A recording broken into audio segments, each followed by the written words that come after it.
Good morning, ladies and gentlemen. Welcome to Vale's fourth quarter 2025 earnings call. This conference is being recorded, and the replay will be available on our website at vale.com. The presentation is also available for download in English and Portuguese from our website. To listen to the call in Portuguese, please press the globe icon located on the lower right side of your Zoom screen and then choose to enter the Portuguese room.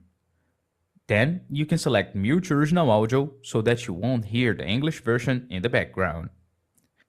We would like to inform you that all participants are currently in listen-only mode during the presentation.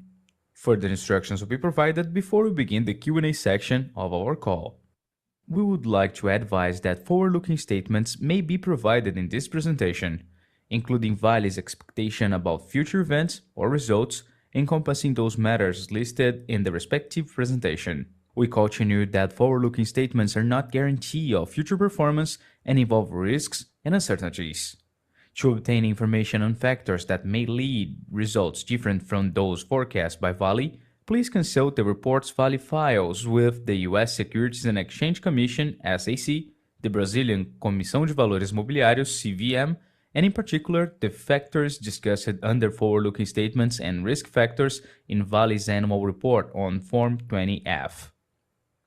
With us today are Mr. Gustavo Pimenta, CEO, Mr. Marcelo Bacci, Executive Vice President of Finance and Investor Relations, Mr. Rogério Nogueira, Executive Vice President, Commercial and Development, Mr. Carlos Medeiros, Executive Vice President of Operations, and Mr. Sean Usmore, CEO of Vale Base Metals. Now, I'll turn the conference over to Mr. Gustavo Pimenta. Sir, you may now begin. Hello everyone, and welcome to Vale fourth quarter 2025 conference call. Last year, we delivered outstanding results by exceeding all production guidances while maintaining a strong focus on cost performance and capital discipline, both in iron ore and base metals. Our flexible commercial strategy in iron ore and the successful ramp-up of key growth projects such as Capanema, Vargem Grande, Onça Puma Furnace 2 and Voisey's Bay expansion were fundamental in driving value for 2025 and will continue to do so in the years to come. At Vale Day, we outlined our strategy and presented our ambition to create superior value for our shareholders, driven by a relentless focus on operational excellence and on adding high-quality growth projects to our portfolio, particularly in copper and iron ore, leveraging our unique endowment.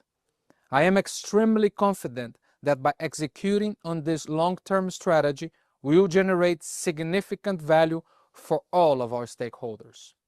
With that, I would like to now turn to the highlights of our 2025 performance. As I mentioned earlier, we were able to make significant progress in 2025. On our core value safety, we achieved a 21% reduction in high-potential incidents, reflecting the continued evolution on our safety culture and on our focus on building an accident-free work environment. On tailings dams in August, we fulfilled the commitment made to society in 2020 by eliminating all dams classified at emergency level 3 by 2025. We also ended the year with a 77% reduction in structures at any emergency level compared to 2020, and we expect to reach an 86% reduction by the end of 2026. These are meaningful milestones in our commitment to non-repetition. We also continue to make solid progress on reparation efforts, reaching 81% execution of the Brumadinho Agreement and disbursing 73 billion reais under the Mariana Agreement, ensuring fair and comprehensive reparation. Operationally, 2025 was simply an outstanding year. We exceeded production guidances across all businesses while continuing to sharpen our competitiveness, once again delivering meaningful and sustainable cost reductions. I will cover that in more detail in the next slides. In February, we launched the Novo Carajás program, a transformation initiative that will help us double the copper output while enabling accretive growth in the world's highest quality iron ore endowment. Finally, the combination of strong execution in a more favorable cycle allowed us to exceed initial market expectations in terms of shareholder remuneration, with a double-digit dividend yield. We enter 2026 with great optimism and the same focus to deliver strong results. Now let's look in more detail at our businesses, starting in the next slide.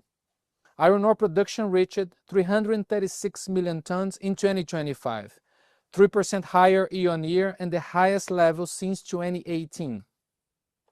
The growth was primarily driven by the startup of low capital-intensive projects such as Capanema and Vargem Grande, combined with a very solid performance in Brucutu and S11D. Together, these assets enhance the flexibility of our operations and strengthen our product mix. In the second half of 2026, we will begin commissioning the Serra Sul plus 20 million tons project, which will further increase volumes from our most competitive asset in terms of quality and cost. Enhanced operational flexibility combined with our active product portfolio management enabled us to maximize value creation in the iron ore business while continuing to meet the evolving needs of our customers. Vale Base Metals also delivered outstanding results in 2025, achieving double-digit production growth in both copper and nickel. In copper, production reached 382,000 tons in 2025, 10% higher year-on-year, supported by record output in Brazil and solid performance across our polymetallic assets in Canada. Nickel production also showed a strong growth of 11% year-on-year, driven by the ramp-up of the Voisey's Bay mine extension project and the commissioning of the second furnace at Onça Puma, reaching 177,000 tons. This strong performance at Vale Base Metals underscores the exceptional work of our team in unlocking value from our existing assets and positioning the company to deliver on its long-term growth ambitions, particularly in copper. In 2025, we delivered cost reductions across all three commodities. This year-on-year improvement reflects the success of our efficiency programs and greater operational stability, which continue to translate into lower unit costs. In iron ore, all-in costs reached $54 per ton, representing a $2 per ton year-on-year reduction, despite a much lower contribution from pellet premiums.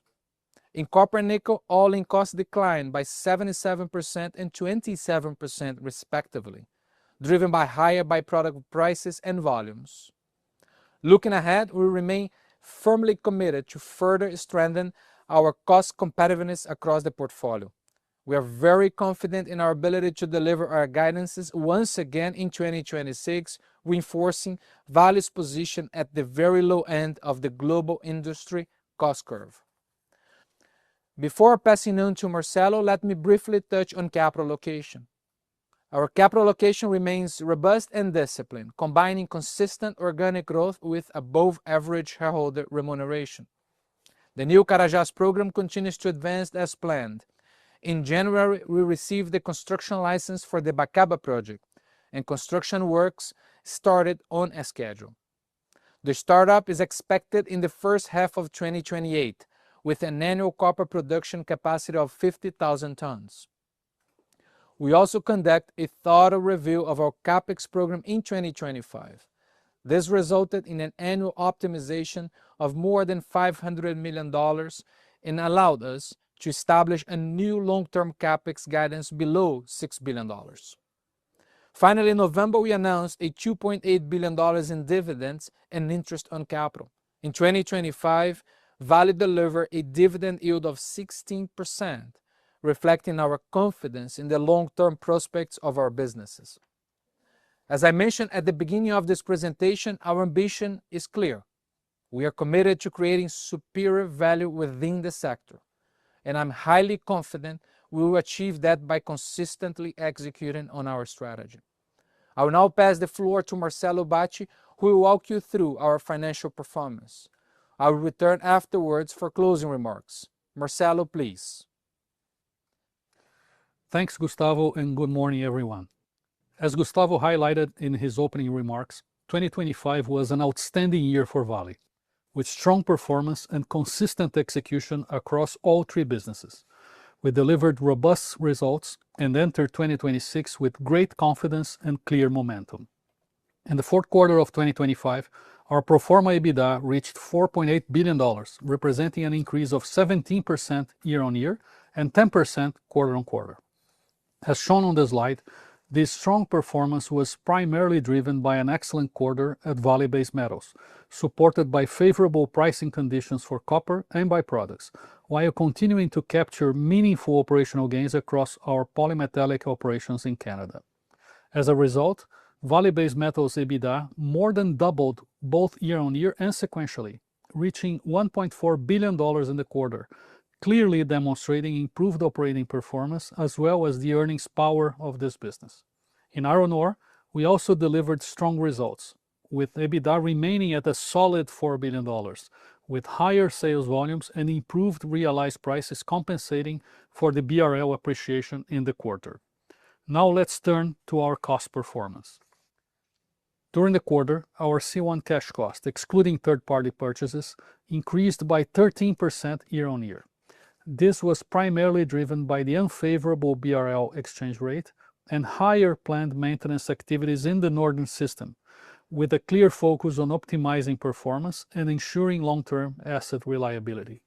In addition, higher production volumes in the Southern and Southeastern systems contributed to higher overall average unit costs. However, this impact was more than offset by the positive contribution to EBITDA, reflecting the strong operating leverage of our portfolio. Importantly, this cost increase in Q4 was expected and fully in line with our 2025 guidance, which closed the year at $21.3 per ton, right at the midpoint of the guidance range. Looking ahead to 2026, we expect C1 cash costs to range between $20 and $21.5 per ton, representing a further year-on-year reduction supported by continued operational discipline and efficiency initiatives. The all-in cost also performed in line with full-year guidance, reaching $54.3 per ton in the fourth quarter and averaging $54.2 per ton in 2025. This annual performance reflects the downward trajectory in our C1 as well as gains from our long-term affreightment strategy. Turning now to Vale Base Metals. Once again, both copper and nickel delivered consistent reductions in all-in costs. In copper, all-in costs decreased by $2,000 per ton, moving into negative territory at minus $0.9 per ton, the lowest level in the history of the business. This outstanding performance was driven by strong byproduct revenues, supported by higher gold prices and increased gold production at Salobo, combined with solid operating performance in our Brazilian assets. In nickel, all-in costs declined 35% year-on-year, reaching $9,000 per ton. This significant improvement was mainly driven by higher byproduct revenues, particularly copper, as well as stronger performance at Voisey's Bay and Onça Puma, which helped dilute fixed costs. Looking ahead, we expect Vale Base Metals to continue delivering operational improvements throughout 2026, further reducing operating costs beyond the positive contribution from byproducts. In nickel, our focus remains firmly on achieving at least a cash break-even position by the end of the year, and we are clearly on track to deliver on this objective. Now let's move on to cash generation. Our recurring free cash flow generation reached approximately $1.7 billion in Q4, more than double versus a year ago. This improvement was driven by our strong EBITDA performance as well as cash inflows from exchange rate swap settlements, reflecting the appreciation of the Brazilian real. Our annual capex closed fully in line with the guidance we had announced, totaling $5.5 billion. Looking ahead to 2026, we remain firmly committed to disciplined and efficient capital allocation, with expected capex in the range of $5.4 to $5.7 billion. We are confident that we can deliver all the growth initiatives discussed at Vale Day while keeping our operations at a very high standard with an annual capex below $6 billion in the long term, positioning Vale as one of the most accretive growth opportunities in the industry. Also in 2026, we already expect to see a significant reduction in cash outflows related to reparation and dam decharacterization commitments, as these programs advanced meaningfully over the last year. As a result, we anticipate a reduction of approximately $1.5 billion in cash disbursements compared to 2025. Finally, as Gustavo highlighted, we announced $2.8 billion in dividends and interest on capital. Of this amount, $1 billion were extraordinary dividends paid in January, while the remaining amount is scheduled for payment in March. As you can see on the next slide, our strong cash generation in the quarter led to a significant reduction in expanded net debt, which closed the period at $15.6 billion. Our target range remains unchanged at $10 to $20 billion, with a clear objective of operating at the midpoint of this range. This level will continue to serve as our reference for additional shareholder remuneration. Before handing back to Gustavo, I would like to emphasize that the strong results we delivered in 2025 were made possible by clearly defined priorities and a company-wide focus on disciplined execution. Our value creation is anchored on a consistent, disciplined approach to capital allocation, which will continue to guide our decision going forward. With this foundation in place, we expect to continue advancing our growth strategy while consistently returning value to our shareholders. With that, I turn the call back to Gustavo for the key takeaways. Thanks, Marcelo. I would like to highlight the key takeaways from today's call. First, safety remains at the center of everything we do, and our performance over the last years reinforces that we are on the right direction. Second, our culture and strategy are strong enablers of our ambition to consistently deliver superior value to our shareholders. Third, operational excellence continues to be a core pillar of our performance. We have delivered on all of our guidances in 2025, and we remain laser focused on maintaining a solid operational performance in our businesses. At the same time, we are accelerating value-accretive growth opportunities, such as the Novo Carajás program, offering a highly competitive and compelling value proposition. And finally, our disciplined approach to capital allocation remains unchanged, supporting our ability to deliver attractive shareholder returns. Before we open up the call for questions, I would like to reaffirm our confidence in the company and in its ability to unlock even greater value in 2026 and beyond. We're experiencing the strongest operational performance in Vale's history, allowing us to maximize value from our existing assets while positioning the company for accretive growth opportunities. All of that at a special moment for the industry, where mining becomes essential to everything we do, from energy transition to AI, and we believe Vale can play a key role in that future. Now let's move on to the Q&A session. Thank you.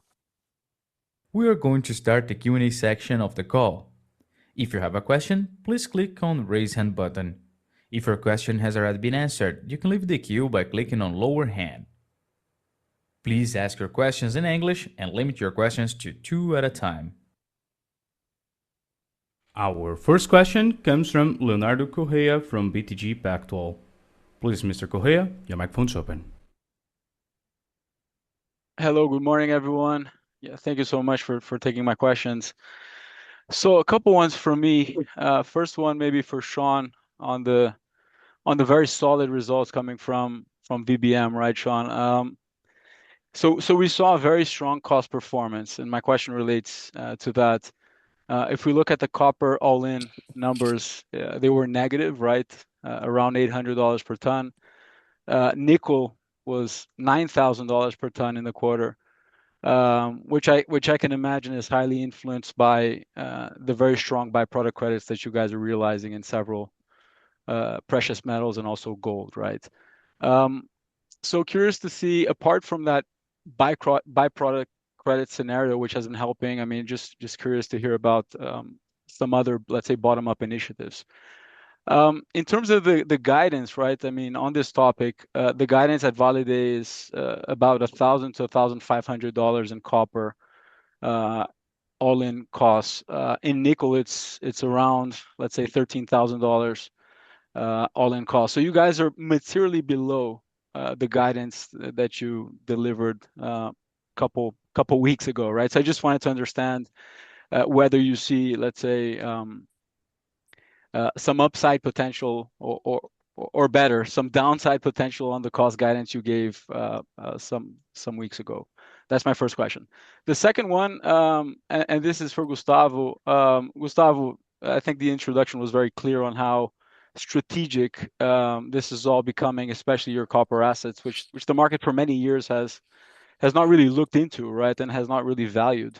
At this point, the market is still ascribing basically the same multiple for iron ore and copper, we think, right? Something around 5x EBITDA inside Vale. You see a series of copper plays in the world trading at around 10x EBITDA or even higher. Vale has a lot of potential. There's a lot of growth in-house, which you guys are working on. I just wanted to hear a bit more of this opportunity and how to unlock this value, right? Is it going to be at some point we're going to discuss again the IPO of VBM, or you think it's more about delivering, being consistent, and just giving more, let's say, visibility on these projects? Thank you so much. Leonardo, hi. It's good to chat to you again, and thank you for the two questions there. I think the questions around cost and ongoing improvements and sustainability, I mean, your thesis is correct, and I think we've talked a lot about this in the last year or so. You remember when I started in this role, we initiated a lot of restructuring, taking out about a third of our global overhead, as a sort of catalyst as we changed the operating model for the organization to one that was more sort of lean and decentralized. Our targets at the time, you'll recall, were about 200 million on a cash basis, almost half split between costs and capital as we improved capital allocation. And as we went through the year, we found more and more opportunity as we then also focused on operating execution. So as you think about this, we ended up over 400 million, so double what we expected. There's an intense focus on, you've seen we successfully ramped up multiple projects. So we've reduced fixed costs, we've diluted fixed costs by increasing volumes, and we continue to focus on keeping discipline in copper as well as nickel. So you'll see that in our Vale Day guidance. You will see this year as we go forward that there's an increasing focus on getting our tons and also continuing to drive the cost performance of the business. So that's our commitment, and we'll continue to update it. And as for guidance numbers, obviously it's early in the year. I'd say we're well on track. You can appreciate the volatility on everything from gold price to the various byproducts that we have. But yeah, it's definitely a feature, and I think if it continues in this sort of price regime, there's obvious upside. So Leo, I'll take the second question. Yeah, look, I think the market starts to appreciate and see the value that our base metals business can bring to the table. If you remember, a few years ago, we had a series of discussions around turnaround, and it's great to see the business performing operationally well. That was our first objective when we did the carve-out, and I'm very happy to see the strong performance from the business. Now, I think we still have a lot of work to do in terms of showing we can deliver growth. There is enormous growth potential within the endowment that Vale has. So we are doing, as you saw, around 380 kilotons a year. We can certainly work to double it, and that's the mandate for the team. And the more Sean and the team looks into our portfolio of assets and the development projects, the more excited they get in terms of the opportunity. So I think now it's on us to show that we'll be able to advance those projects. We got the installation license for Bacaba. We filed for preliminary license for Alemão last year. So things are moving forward. And I think once we can demonstrate to the market that we can operate the assets well, but also that we can grow faster than our peers, our copper endowment and portfolio, I think we'll continue to, from our perspective, get share price recognition for it. So that's what the team is working on. And then, if we at some point in time decide to do some particular capital market transactions, we will assess, right, what is the ideal way to fund the business. But at this point, I think the focus is making sure we continue to operate well and we accelerate the growth program. Our next question comes from Daniel Sasson from Itaú BBA. Please, Mr. Sasson, your microphone's open. Thank you so much for taking my questions. My first question is for Rogério. Rogério, you changed the way Vale thinks about its product portfolio, right? Shifting from a goal of maximizing value for the company instead of maximizing iron content in the portfolio. But looking at your realized prices in 4Q, there was actually a decline versus 3Q with weaker quality premiums. Can you try to help us think about the dynamics of that in the last quarter and discuss how comfortable you are with the implementation of your current strategy, which also involves the mid-grade products and so on and so forth? And my second question to Shaun, you know, maybe a follow-up to Leo's previous question. It didn't become clear to me if you have what are your alternatives to try and reduce, for instance, your cash costs, especially in the nickel business, right, which is where you likely have more opportunities, so as not to depend on high byproduct revenues, right, which, you know, prices you can't really control. So what did you say are your more urgent operational goals that are not related only to ramping up volumes that would obviously allow you to dilute fixed costs? Shaun, if you could get in more detail on what are your goals to reduce costs, and that obviously coupled with the a more rational capital allocation also in the nickel business would drive you to become free cash flow neutral, even if byproduct revenues decline, right? Those would be my questions. Thank you, guys. Hi, Daniel. Rogério, I'll take the first question, and thank you for asking it. But indeed, our price realization for iron ore fines is slightly decreased, but primarily due to lower market premiums and mix optimization. But it's important to notice that it was not due to structural premium deterioration. This is a very important point here. I mean, there were two main drivers for this quarter-on-quarter change in price realization. First, the decline in premiums for IOCJ. We had about a decline of about $3.5 per ton. And also we had a decline in premiums for BRBF of roughly 50 cents. The second one was our sort of planned design, I would say, of another mid-grade product from Carajás.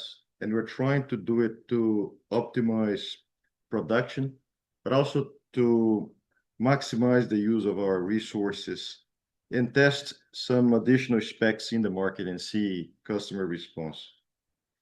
But having said that, I think we're always saying, and I would like to reinforce that our revised commercial strategy aims primarily at optimizing contribution margin across the supply chain.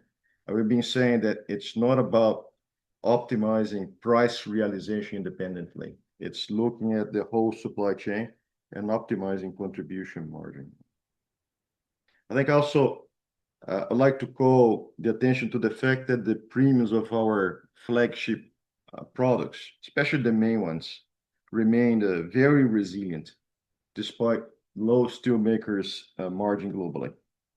So in particular, if you look at IOCJ, it sustained premiums of around $13 per ton, and BRBF about $2 per ton if you average all the indexes 62. So very resilient premiums for those products. And I guess more important to your question is that going forward, I think what we see is that this flexibility will be a real strength for Vale, will be a real strength for us. So it may introduce some swings in price realization. I think this is something that you probably will observe, but I will believe that it also will create optionality through the cycles. And with that, we believe we will be able to boost value through these cycles. So this is the view. It's always looking to total contribution. across the supply chain. And that's why we're trying to drive a very flexible supply chain. Yeah. And Daniel, to your second question, just to give you a bit more color, I think the first thing is, as you say, we have to develop a track record of execution, not just on costs, but obviously on volumes and asset integrity, maintenance, reliability, and obviously to do so safely. It's been 5 quarters. You've seen the results relative to both market expectation. But I'll give you an example. Your question was specific to nickel. It's the first time, I think, since Vale acquired the business nearly 20 years ago that we actually we met budget. We obviously set stretch budgets. We are running this business not on backward-looking metrics, but we're continuing to build in low probability opportunities we see as we mature them into our rolling forecasts and continuing to improve above and beyond what we can see. So specifically on Puma last year, brought on time, under budget, 13%.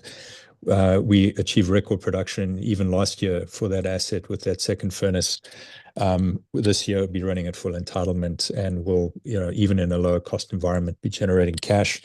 And Kilman and her team have done a great job of both cost control, asset reliability, and bringing that on. And I have to say, every single one of our assets contributed savings in that restructuring I mentioned, both in costs and CapEx.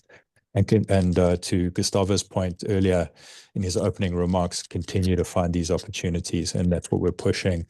Voisey's Bay, Long Harbour, we ramped up about 20% ahead of plan. That meant we had nearly a $200 million improvement in our EBITDA relative to our internal plans, not because of price. As you know, nickel price was weak, but because of the successful execution, debottlenecking.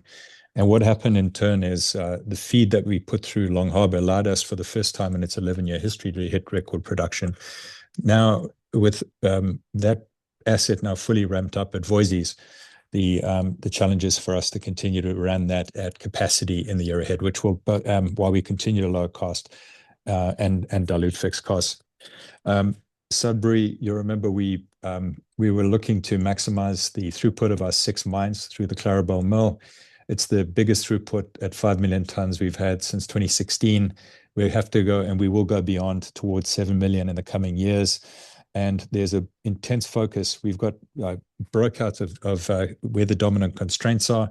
What are the key value drivers in each of these different areas? There's initiatives that are going above and beyond. We'll perhaps talk about in an investor day later this year alongside our copper projects and others, and just give you a bit more of a flavor. So the idea is beyond our current plans.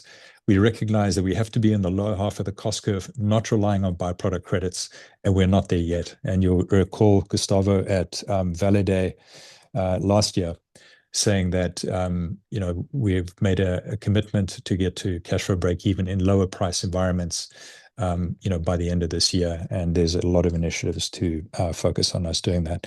So hopefully that gives you a bit of a focus, but I'd say things like that asset integrity, asset reliability, and development rates in underground mines and improving productivities are a core focus.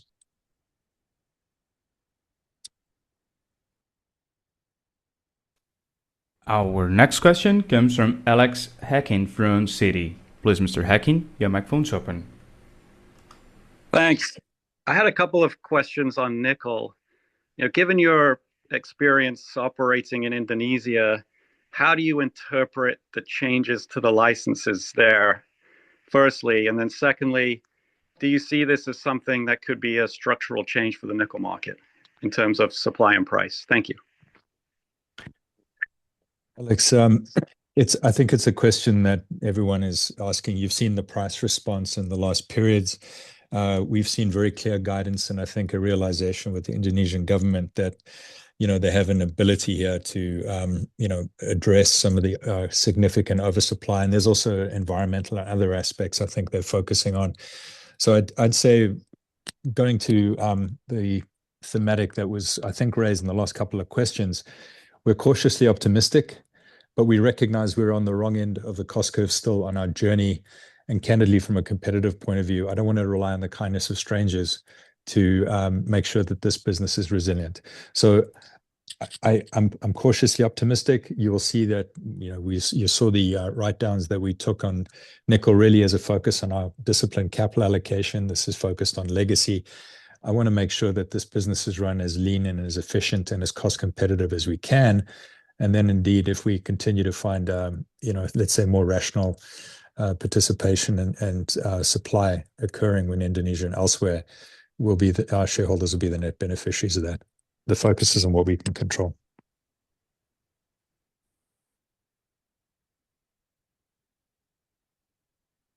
Our next question comes from Caio Ribeiro from Bank of America. Please, Mr. Ribeiro, your microphone is open. Good morning, everyone. Thank you for the opportunity. So my first question is on Fábrica and Viga. I just wanted to see if you could provide some color on the latest developments with these operations, if you have yet a conclusion on what caused the sediment overflow, and whether you see this generating any broader impacts to your other operations. In other words, if you see the need to upgrade safety parameters to prevent this type of event at other operations, and also what is the current status quo in terms of freezing of assets or fines deriving from this incident. And then secondly, clearly the company has been making notable progress with de-risking, with the decharacterization of dams, reduction of emergency levels of dams as well. And this has been key to unlock restricted AUM, right? So I just wanted to see if you could share some color on how much AUM you perceive is still restricted from investing in Vale at this point, and what you see, as the key triggers, catalysts that you as the company can deliver over the next years to unlock this restricted AUM. Thank you.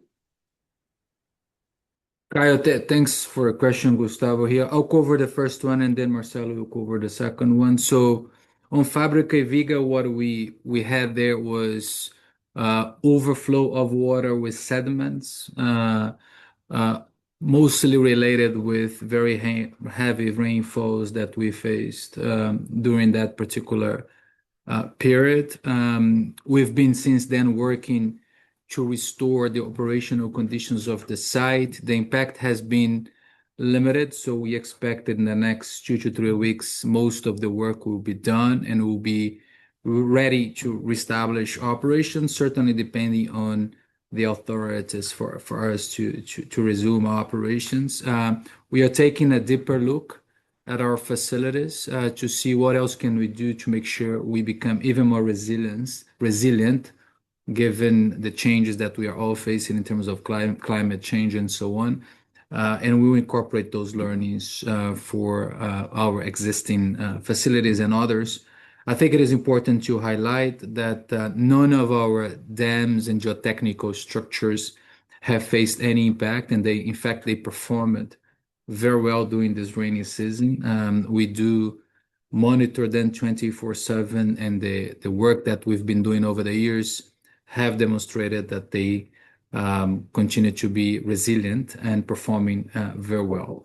Nonetheless, we'll look back at what else can we do to make sure a similar event doesn't happen, and that's what the team is working on. But from a practical standpoint, the impact has been limited, and we are working as we speak to make sure we can put those facilities in conditions to resume operations. Caio, this is Marcelo speaking. About your second question, our estimate is that right after the accidents, we had about $5 trillion of assets under management between equity and fixed income that became restricted from investing in Vale. And since then, and more recently, I would say most of the recovery that we had was last year. Apparently something like 30% of that, or $1.5 trillion, have been unlocked or unblocked from this restriction.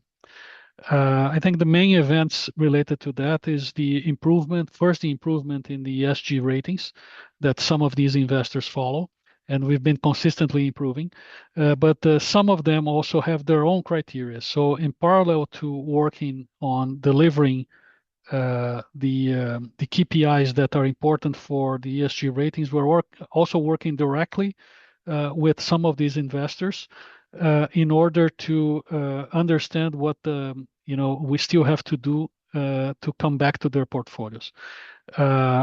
For instance, next month of May, we're going to have another roadshow in Scandinavia, which is an important part of where those restrictions are, to show our improvements and to have a direct interaction with those investors. So this is gradually coming. It's up to us to continue to deliver the results so that we can accelerate the process.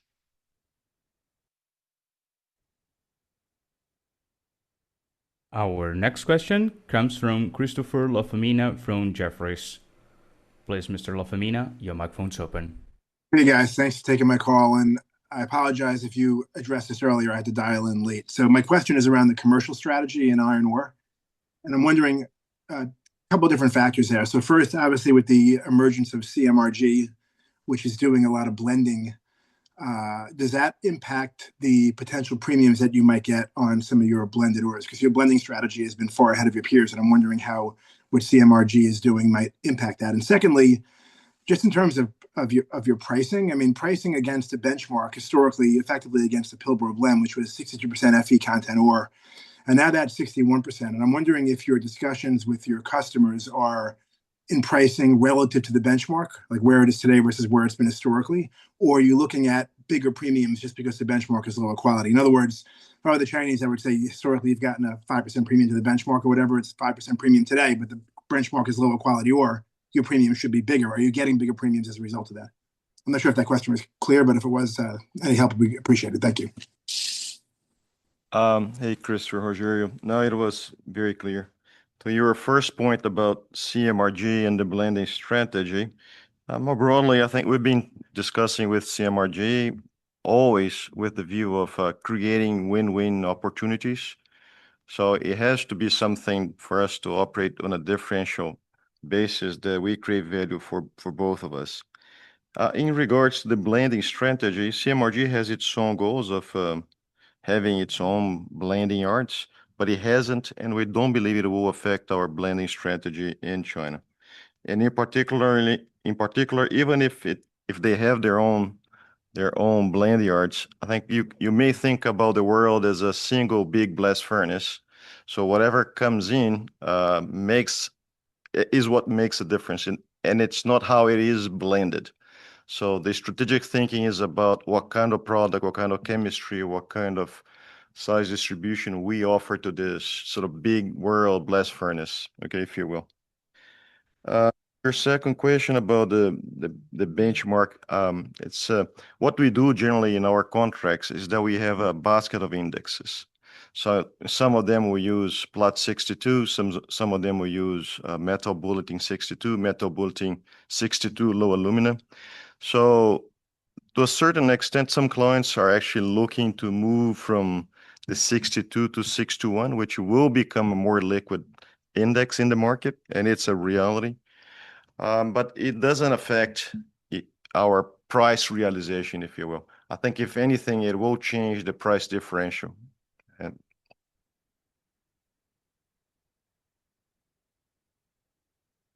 our next question comes from Marcio Farid from Goldman Sachs. Please, Mr. Farid, your microphone's open. Thank you. Good morning, everyone. Thanks for the opportunity. Maybe a follow-up to Rogério. Rogério, probably an important point there, what's happening in the market in terms of overall grade decline. And you mentioned the 61% benchmark does not change our price realization, but I'm just wondering how does it change Vale's overall resources and ability. I mean, if you think about cutoff grade being cut, you probably talk about potentially increasing life of mine, reducing replacement capex, to some extent reducing OpEx as well.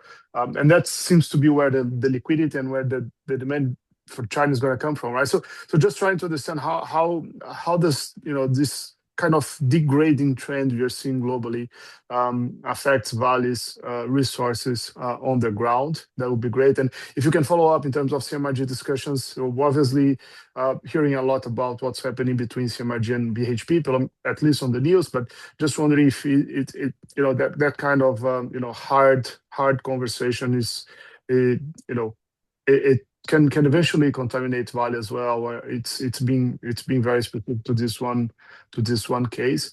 And maybe an update on the base metal side. I think there was an expectation that some technical reports can pop up in early 2026. Just trying to understand how base metal VBM is performing in terms of exploration program, so we can better track the projects. Thank you. Marcio, thanks for the question. Good that you follow up on the price realization on 61. Indeed, I think to your point, when everybody's moving down to a lower grade, to a 6-to-1 index, alumina, in most cases, the ratio alumina silica might increase. And if anything, that actually offers us an opportunity to improve our product mix to better suit to this new reality. So it tends to be favorable to us. To your second question about how do we use this mix optimization, and you're spot on, because the idea here is, one, to increase our resource base, or to better use our resource base. If we keep the cutoff grades too high, sometimes what we end up being waste is really good iron ore. So the idea here was really think about an integrated portfolio, one that actually looks into the market and also look into our resources and capabilities. And obviously, as we reduce the cutoff grades, as you just pointed out, it actually increases the ability for us not only to improve the resource base, but to reduce CapEx, reduce OpEx, increase production. So this is an integrated view together with Medeiros and Bittar, and we're working very close together to optimize the supply chain in this regard. CMRG, I think to your third question, this is hard for us to comment on third-party negotiations. But I mean, from what we know, BHP's conversations with CMRG are still ongoing. They will have second rounds or another rounds of negotiations with other more intense negotiations, actually, with other suppliers, iron ore suppliers, including ourselves. But we'll see it in due time. Yep. And Marcio, on your questions on the technical exploration side and those reports, you recall a Vale Day. There's a huge amount of work that's been done to take a different approach with our restructuring on projects in a fundamental way. We thought what that looks like at a high level. The technical studies, SK 1300 level standard studies, a couple 100-page reports are in final draft form right now, which we're reviewing. And the idea would be for us, certainly before the end of the quarter, to be publishing those on the VBM website to make those available. So we just went through and discussed some of this with our board today, and we'll be finalizing that work and looking to make that available to investors and analysts. And also the MRMR and the exploration results, the extensions and the results that we're seeing, which we're very excited about, will be unveiled. And we'll be able to talk more about that at an upcoming Investor Day. So stay tuned. And the last thing to reemphasize, if you remember, last year, particularly in copper and the Carajás, the exploration potential is huge. We do about 170 million a year of exploration globally, and we reprioritized. We went from about 8 to 23 drills in Para, and indeed, from 30,000 meters to 60 last year. We're on track for the 100,000 this year, and we'll be looking to update the market more regularly on some of those results, because I think they're very exciting. I think it's a lot of what Gustavo had referred to in terms of the upside and the growth potential that we're focusing on simultaneously. Just as a reminder, we kindly ask you to take no more than 2 questions at a time. Our next question comes from Rodolfo Angeli from JP Morgan. Please, Mr. Angeli, the floor is yours. Okay, good morning, interesting to see a conference call Vale more biased towards base metals this time around. But I have a question on each of the two sides of the business, and I want to start with iron ore. And this is probably for you, Rogério.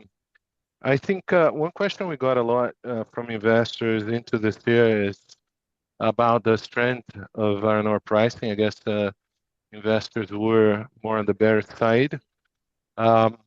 You know, there is capacity coming in. Simandou is a reality already. But, you know, and we look at a few statistics, China importing record levels of iron ore, despite the fact that data suggests that peak steel consumption or production is already behind us. So I don't know. I would like to hear from you. What is your assessment? What is the state of affairs? What do you expect for 2026 in terms of iron ore business environment and whatever you can talk about prices? So this is my first question. My second is I'm going to get back to base metals. I'm not sure if I understood correctly, but there is some additional information to come up on the development plans soon. But I think investors are not yet pricing in the growth that Vale can deliver on iron ore. And ultimately, once we have a more detailed plan, today I think it's a very real ambition. But if we get like, you know, this is how we're going to get there. It's 50 from this project with this capex intensity. So I think that will be a trigger to see everyone kind of starting to put more numbers and to price in that growth in Vale's copper growth story. So is it reasonable to expect that, you know, in the short term? And if not, if you could comment a little bit at least on what should we expect in terms of capex intensity, at least on a relative basis compared to industry, if you cannot share numbers, just to give us an idea as well of potential returns. That's it. Thank you very much. Hi, Rodolfo, Rogério here. I know that China is not easy to understand these days, but we see indication of good fundamentals, I mean, for both steel and also iron ore. And we do see that globally. China, as you know, infrastructure and manufacturing continue to provide positive support to steel demand, despite the challenges that we see and we know in the property sector, right? I think also, as we have seen, direct and indirect steel exports that we believe are likely to remain at very high levels. And this is at least our view. So based on this, I mean, what we anticipate is that crude steel production for 2026 will be at the same level as last year in China. And outside China, we see market fundamentals are very positive, or positive, I should say, across most regions. Some recovery we see more broadly in most of the world regions. In terms of iron ore supply and demand, we expect it to remain balanced at about 1.655, 1.65 billion tons. That's our view. And we, as you pointed out, we expect China's iron ore imports to remain broadly stable. This is our view. One point that everybody's noticing is the inventories, the high level of inventories at Chinese ports, which are roughly at 170 million tons currently, closed the year at 160. We believe that when you look this on an aggregated basis, consolidated basis with steel mill inventories, you'll see that there is an offset. Steel mill inventories have increased about 20 million tons.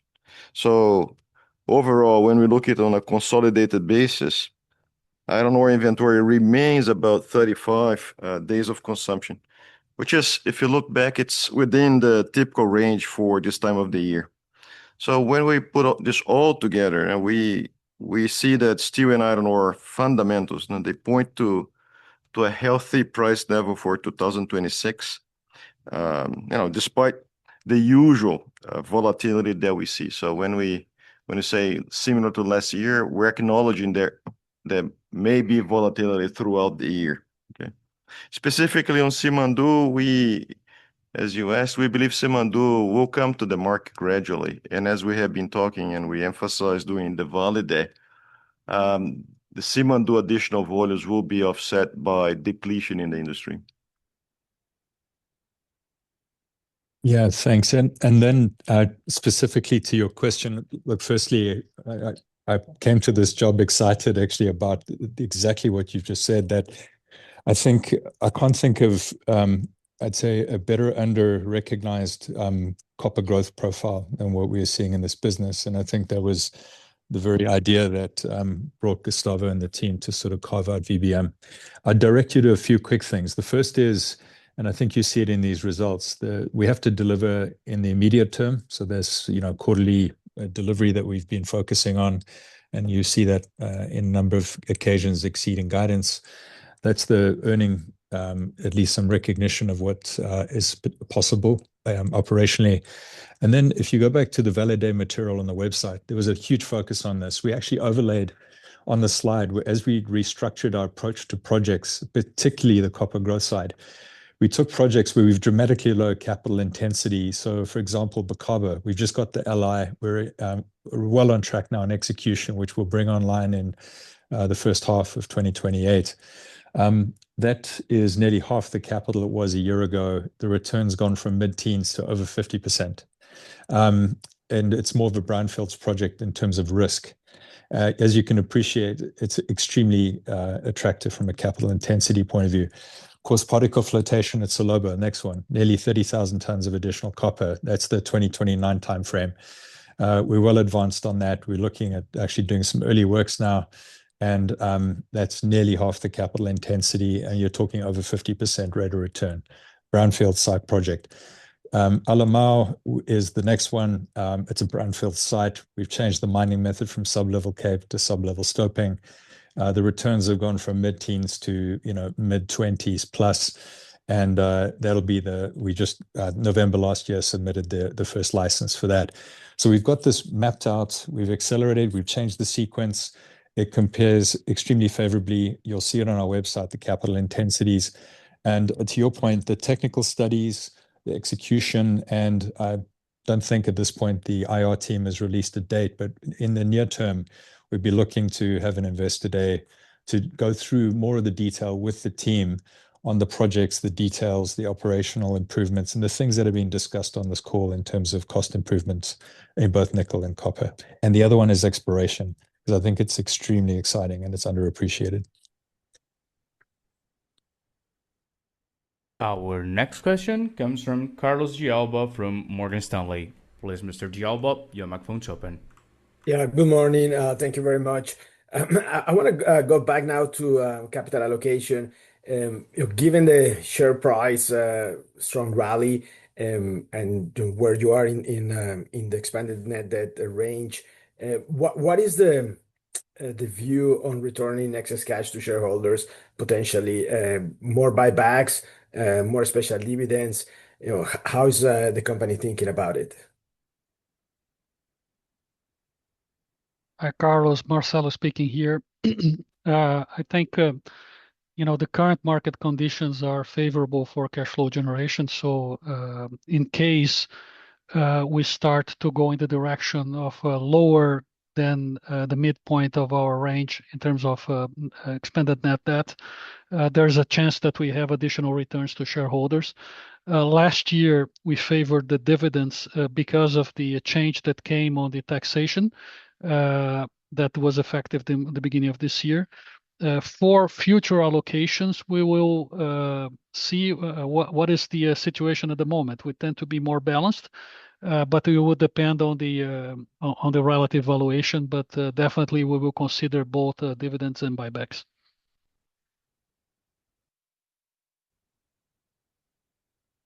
Our next question comes from Rafael Barcelos from Bradesco BBI. Please, Mr. Barcelos, the floor is yours.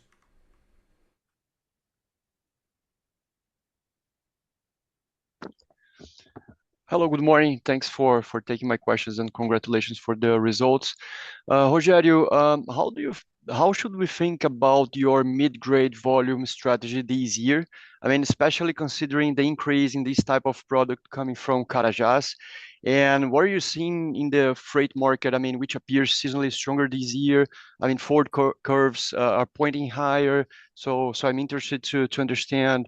I understand that Vale is protected against the short-term volatility, but what could be the potential impact of the freight dynamics on the company and in the overall cost curve?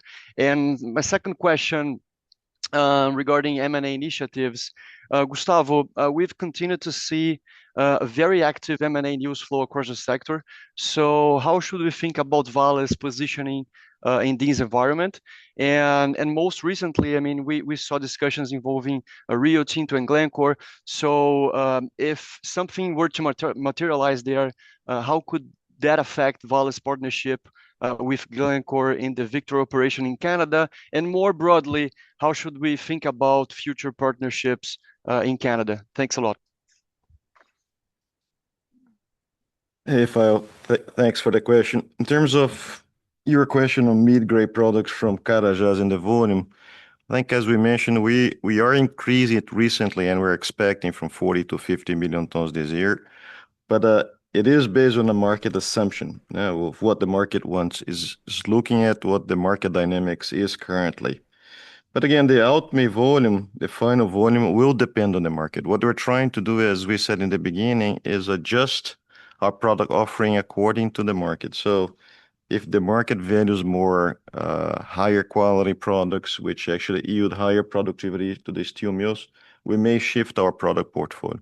But again, it's all about maximizing total contribution, not necessarily volume, not necessarily price realization. On the freight market, the freight market, as you pointed out, is really going up for the future. But we have actually, and I won't be able to give too much detail, we have revised our freight strategy this year with very positive results. And what I can tell you is that our exposure to the freight spot market today is very low. So the impact on us would be very limited. And I think on the positive side, it would increase our competitive position against other players. Rafael, Gustavo here on your M&A question. Look, we continue to believe that we'll be able to capture more value by developing our unique endowment. This is a sort of competitive advantage for Vale vis-a-vis our peers. We have a tremendous endowment with the ability to bring projects online at below average cost of capital and capital intensity, as Sean pointed out with some examples there. That applies also for iron ore. So we think from a value creation standpoint, long term, developing our own endowment makes more sense, and that's where we're going to get more value. We are looking at alternatives and potential transactions all the time, but we have to appreciate we still trade at a discount to peers of about 20%. So for us, from a value accretion standpoint, it is certainly better to develop the endowment that we have. Now, if we look at our story, and the reason why I'm so optimistic about it is if we are able to deliver growth at very competitive capital intensity below market, but at the same time return strong cash remuneration to shareholders. So I think this is highly unique within the sector these days. So we'll continue to be focused on that. If tomorrow, as we pointed out long term, if we are doing 360 million tons in iron ore, C1 below $20, all-in below $50 per ton, and we are doing 700 kilotons in copper, this is certainly a very valuable portfolio of assets, and that's what this team is going to pursue. This does conclude today's presentation. You may now disconnect and have a nice day.